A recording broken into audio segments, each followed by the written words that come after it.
Hello, everyone, and welcome to today's webcast with KB Components. We are joined by CEO Magnus Andersson and CFO Mikael Grindborn. If you're calling in and would like to ask a question, please press star 9 to raise your hand and star 6 to unmute yourself when you get the word. You can also submit written questions using the form located to the right. And with that said, please go ahead with your presentation. Thank you very much, Martin. This here is Magnus Andersson, CEO of KB Components, and I'm sitting here with Mikael Grindborn, our CFO. So, before we go into the Q3 result as such, just a brief introduction of our company. So KB Components is a Swedish-based but global supplier of high-tech and sustainable polymer components. We were founded in 1947 and has here in Örkelljunga, Sweden, and has since then developed into a global player in the injection molding field of plastic products. Our vision is to be a world leader in technically advanced and sustainable polymer products, and our overarching strategic goals are organic growth, or not organic growth, growth of 10%, profitability 10% plus, and employee engagement. Main customer segments that we serve is in automotive, heavy vehicles, light vehicles, also different general industries, as well as the electronics field and medical segment. We are selling our products to some of the most demanding customers in the markets. We have production facilities and offices around the world, meaning that we are close to our customers and also close in serving our customers, which will allow us to understand their needs and provide them with the best possible service. So some summary facts of the KB Components Group. We have today roughly 17 production sites around the world.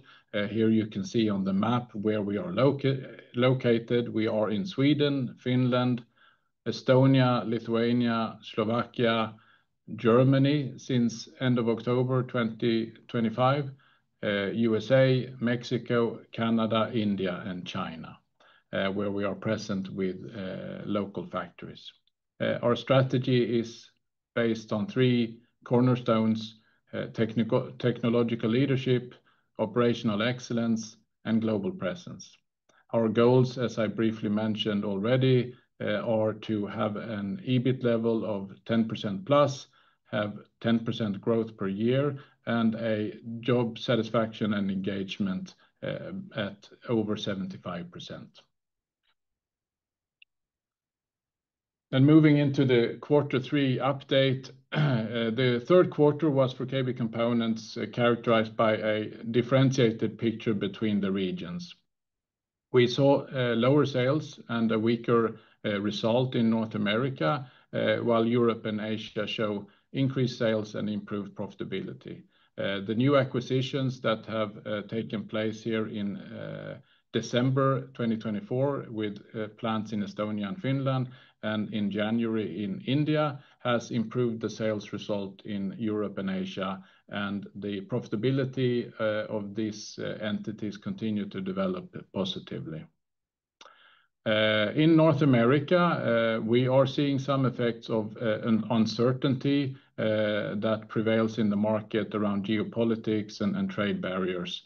We are seeing this in the way that our customers are holding off on making final decisions on investments, etc., affecting the realization of projects for us. The activity is still high in terms of RFQs and projects to offer, but there is delay in the materialization of the projects.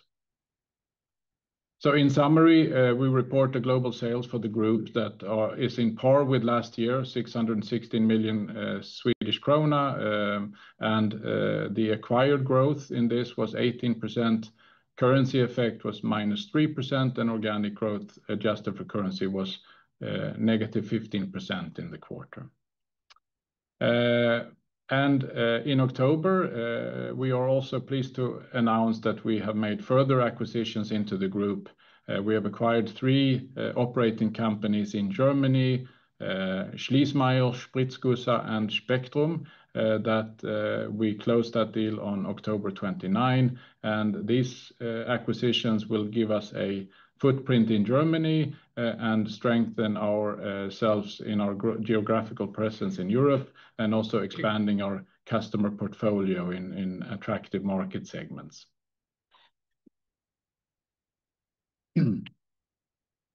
So some words about the market in the various regions. We continue to see a positive development in Europe for KB components. It is driven by the acquisition of Plastone with entities in Estonia and Finland. The demand is currently good in the medical segment and also the electronic segments, which these 2 entities operate in. In general, we see demand in the consumer and the construction-related segments a bit subdued, remaining in that way, and the demand in automotive segment for KB components remains stable at a high level. In North America, the Mexico business is mainly exposed to the automotive industry. Here we see slightly lower sales than expected, partly related to the lower volumes of the Volvo EX90 model than what we expected at the start of this year. Canada is, as a unit in KB components, also exposed primarily towards the automotive industry. We have seen a lower order intake in the quarter here, mainly caused by lower demand from our largest customer, Rivian, and this is due to an adaptation of the Rivian plant in Normal, Illinois, to set up their production for the R2 model that is being launched here during the Q2 of 2026.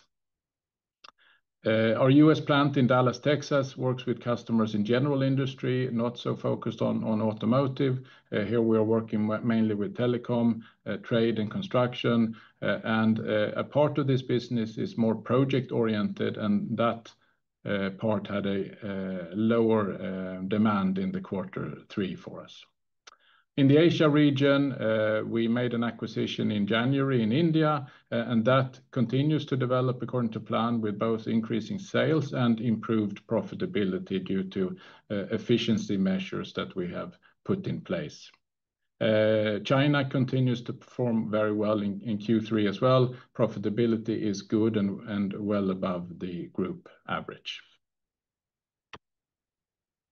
With that, I hand over to Michael. Yes, and I will present some financial figures, and I'll start with quarterly results. As Magnus mentioned, the sales were in line with last year, 616 million compared to 614 last year. The acquired growth was 18%, currency effect was negative by 3%, and organic growth minus 15%. If we look at the year to date, our sales is 2,076 million compared to 1,903 million last year.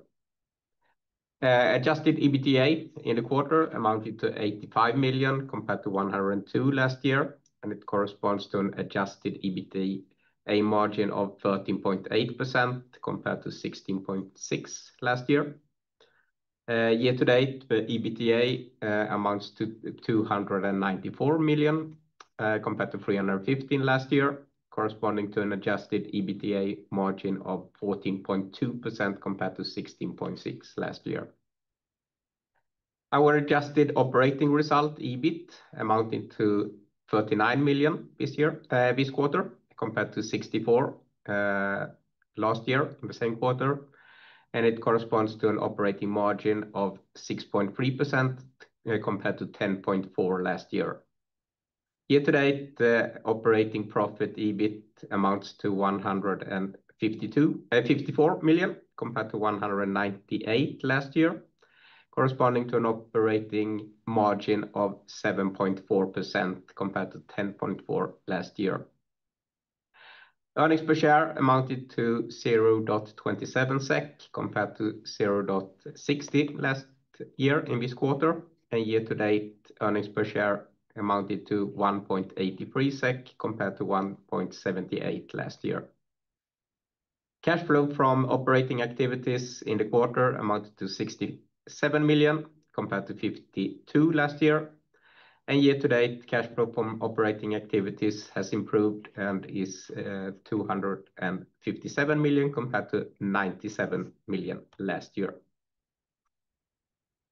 And if we look at our three regions and start with Europe, net sales amounted to 299 million compared to 214 last year. Here the increase came from the acquired companies. As you see, acquired growth was 40%, currency effect -7%, and organic growth 7%. So we have acquired companies in Finland and Estonia that is helping sales, but the profitability has improved during the year, but are still below average of both the group and the region. Net sales year-to-date is 1,015 million for region Europe compared to 747 last year. Adjusted EBITDA in the quarter amounted to 41 million compared to 31 last year, and corresponding to an adjusted EBITDA margin of 13.7% compared to 14.5% last year. Year-to-date adjusted EBITDA is 146 million compared to 124 last year, and corresponding to an adjusted EBITDA margin of 14.4% compared to 16.7% last year. Adjusted operating result, EBIT, amounted to 19 million in the quarter compared to 15 last year, corresponding to an adjusted EBIT margin of 6.4% compared to 6.8% last year. And year-to-date, the operating profit is 79 million compared to 73 last year, with an adjusted operating margin of 7.8% compared to 9.8% last year. Going to North America, net sales amounted to 284 million compared to 385 last year. Here we have a negative currency effect of -15%, and also the organic growth was negative by 11%. Reason behind this is, as Magnus mentioned, a decline in Canada with Rivian that had closed their factory for 3 weeks to adjust for this new model R2 that will be launched next year. And we also saw a drop, as Magnus mentioned, in US in their more project-related sales. Year-to-date, the sales in North America is 950 million compared to 1,111 last year. Adjusted EBITDA in the quarter amounted to 34 million compared to 68 last year, corresponding to an adjusted EBITDA margin of 11.9% compared to 17.7%. And year-to-date, adjusted EBITDA is 114 compared to 181, and it corresponds to an adjusted EBITDA margin of 12% compared to 16.3%. The reason of a decline is because of this quite rapid decline in sales, but we couldn't adjust fully with adjusting personnel and costs. So that's why the profit level has gone down quite a bit in North America. Adjusted operating result, EBIT, amounted to 15 million compared to 48 last year, corresponding to an adjusted EBIT margin of 5.5% compared to 12.5% last year. And year-to-date, operating profit amounts to 61 million compared to 120 last year, with an adjusted operating margin of 6.5% compared to 10.8% last year. And the region Asia, net sales amounted to 39 million compared to 15 last year. And the reason is from the acquired company in India. So the full increase is coming from the acquisition. And we see a good improvement both in sales and also profitability in this Indian plant. Year-to-date, net sales amounted to 129 million compared to 45 last year. Adjusted EBITDA amounted to 10 million compared to 3 million last year, corresponding to an adjusted EBITDA margin of 26.1% compared to 19.7% last year. Year to date, adjusted EBITDA amounted to 33 million compared to 9 million last year, with a corresponding adjusted EBITDA margin of 26% compared to 21% last year. Adjusted operating result, EBIT, amounted to 4 million compared to 1 million last year, with an adjusted EBIT margin of 10.1% compared to 7.8%. And year to date, operating profit amounted to 14 million compared to 4 million last year, with corresponding to an adjusted operating margin of 10.5% compared to 10.0% last year. And I looked at our financial position. The group's total assets as of end of September amounted to 2,206 million compared to 2,107 million last year. Of course, the main increase coming from the acquired companies in Finland, Estonia, and India. Equity amounted to 570 million compared to 603 last year. And the equity to asset ratio amounted to 26% compared to 29% the same period last year. Our net debt amounted to 875 million compared to 600 last year. Mainly, of course, due to the acquired companies. And then we also, of course, a dividend given to our shareholders. Okay, thank you, Michael. So some concluding remarks. Our view of KB Components market and prospect remains the same from previous quarters. There is currently general uncertainty linked to various geopolitical conditions such as trade barriers, but as a group we are well positioned to manage this uncertainty through the establishment of our multiple production sites, which are now 17 after the inclusion of the 3 entities in Germany here on October 29. That gives us the possibility to expand quickly when conditions are such, and to quickly implement downsizing or relocating production to lower cost countries, etc., when the circumstances so require. This is and will be normal for our business, where volume and economies of scale are of utmost importance to be competitive and profitable. This is also commented in the Q3 report that actions, for instance, in North America, have been taken in the short term to improve the profitability. Our group is also developing with new acquisitions, as we announced, which then provides us further opportunities to optimize our production structure and utilization of our various units. Volume development in the short and medium term is expected to be stable and at the level of year-to-date 2025 in all of our markets. So with that, I move over to Q&A. Thank you very much, Magnus and Michael, for that presentation. Yes, let's open up the Q&A section. If you're calling in and would like to ask a question, you can press *9 to raise your hand and *6 to unmute yourself when you get the word. And we got a caller in with a question with a phone number ending with 3076. Please go ahead. You have the word.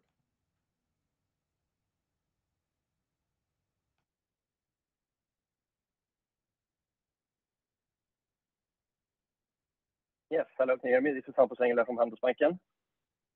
Hello. All right. 3 questions on my side. Would it be possible for you guys to dig in a bit on the North American business? Because if I look at the review numbers for the R1, it was quite a big step up in production, third quarter over second quarter. I think they produced around 11,000 R1s in Q3 and around 5,900 in Q2.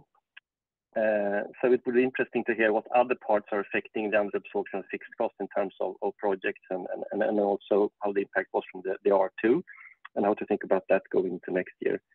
I'll take the question 1 on 1 to make it easy for you guys. So that's my first question. Yeah. Yeah. So as we mentioned, the Rivian plant had a 3-week shutdown in this quarter, and that is what has impacted our volume and demand from Rivian during the period. So we have seen this effect on our volumes in Canada, and that is the main effect. Due to this lower volume and lower sales, as Michael mentioned, we've also not been able to adjust the costs and the overhead in a similar way, and that has impacted our profitability in the quarter. So that is the answer on R1.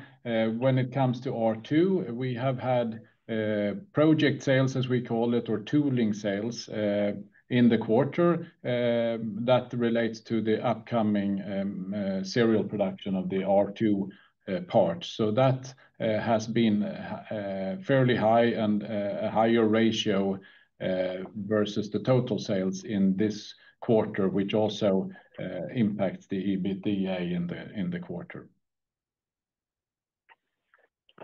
All right, fair enough. And then maybe moving over to the European operations. Just a question on the Plus1 acquisition. Where are we in terms of diluting margin for the European operations, in terms of where you are in price increases, and how to think about that? Sorry, Pontus, could you repeat that question? No. Here. Now, it was related to how much Plus1 is diluting margins, or are they diluting margins as we speak? They have improving margins, and they have improved quite a lot compared to their run rate before they became a part of KB Components, and compared to the start of the year with KB Components. They are not yet at the level of the KB Group in general, but they have improved margins quite substantially compared to the start of the year. Fair enough. And maybe on the growth side in Europe, if I remember correctly, I think the XC60, Volvo XC60 sales were up like 13% in Q3, and also if I look at the EX90, it's actually starting to move a bit with an upgrade on the 800-volt technology. And I think also Scania had quite good sales for you guys with the side skirts. If you remove those moving parts, what was the main thing that in Europe on the organic side that drove sales during the quarter? So you are mentioning some key components to our sales in Q3 here. We have seen a high demand from the customers you mentioned, Volvo Cars, as well as Scania. EX90 model is actually something we serve out of our Mexico plant and not in Europe. But there is high demand based on the XC60 model, so and that is selling well for our customer. So that is main drivers to the growth in the positive sales number in the quarter. Okay, fair enough. Thank you. Thank you. Okay, we'll take some more questions here. How should we think about Rivian relate the volumes in the near term, and for volumes 2026, given the ramp up of R2? So as we mentioned in the report, we see the volumes for this year being fairly stable. There are no known closures of plant or anything like that planned for Q4. So we are coming back to more normal volumes for the R1 and the EDV range or product in the Rivian portfolio. And then we are preparing our factory for ramp up of volumes for the R2 coming from Q2 of next year. And Yes, and that is going per plan, and that will contribute substantial sales to KB components, which we have communicated earlier. Thank you for that answer. We'll take the next question here. How significant are the cost-saving measures in NA, and will you be able to offset the effects from lower volumes fully in the near term from a margin perspective? As with all cost reduction exercises, there is some delay in seeing the effects from them, but the initiatives that have been taken will give a positive effect already in Q4, and we're already starting to see that. Thank you. How has the cost of materials developed? Has it been challenging for pricing of profitability? Cost of materials has been fairly stable here in quarter three. So that has not negatively affected our margins, and also not very positively. They are stable in the quarter. Understood. Thank you. What's your assessment of the FX effects on profits? Yeah, as we saw the details in the sales volume, of course, it also affects negatively on profit, while we have good profits in North America, and we have it in Asia, and Swedish crown has, as a matter of fact, been one of the strongest in the world this year. So as we have profits in all sites outside Sweden as well, it affects also profit more or less in the same percentages as it affects the sales volume. Thank you, Michael, for that answer. How does the acquisition strategy look going forward when it comes to companies operating in a similar segment to those we have previously integrated? And are there any identified target companies or markets where you see a strong potential for synergies and growth? We are always evaluating some acquisitions, as we have been doing over the latest many years. That is a part of our business model as well. So we are looking at companies and in all regions that we operate in, and in all market segments that we operate in, and we always make sure we have a clear plan of action and clear understanding of synergies before we decide to proceed or not. Okay, that concludes the Q&A here. Thank you very much, Magnus and Michael, for presenting here with us today. And thank you to everyone who tuned in to this presentation with KB Components. And I wish you all a great rest of the day. Thank you very much. Thank you. Thank you.